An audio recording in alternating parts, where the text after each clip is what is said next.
Do you have a favorite fairy tale? I love the scene in the movie Cinderella where she makes her entrance to the ball.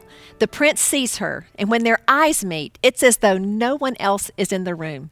They dance until midnight, and then she must flee because the spell will be broken. Cinderella finds herself dressed once again in her tattered rags, living as a slave in her own home. But she's changed from the inside out. She dreams of the prince and knows that one day he'll come for her.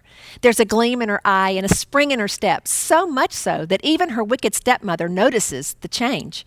That's the way it is for anyone who meets the Prince of Peace and allows him to capture his or her heart. As John 14:6 tells us, Jesus is the way that we come to the Father and are given eternal life. We will never be the same. And as we long for his arrival, we'll begin to change from the inside out.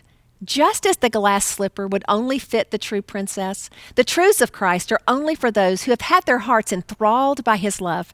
As we allow his word to literally saturate us, we'll begin to replace the lies of the enemy with his truth, that we are loved. We are created in the image of God. We are forgiven, and we are part of the family of God and a joint heir with Christ. But we all have a choice to make. We can choose to give our heart to the prince, or we can choose to keep our hearts for ourselves and be like the self-consumed wicked stepsisters.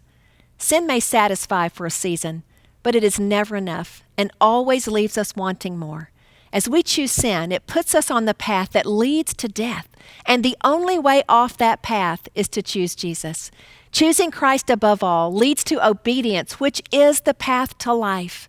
I invite you to join me in this 4-session study as we dive into Proverbs and examine the blessings and curses associated with choices made by the two women of this book, Wisdom and Folly. And I hope you'll invite someone else to join you on this transformational journey to abundant life as we learn to choose wisely and live fully.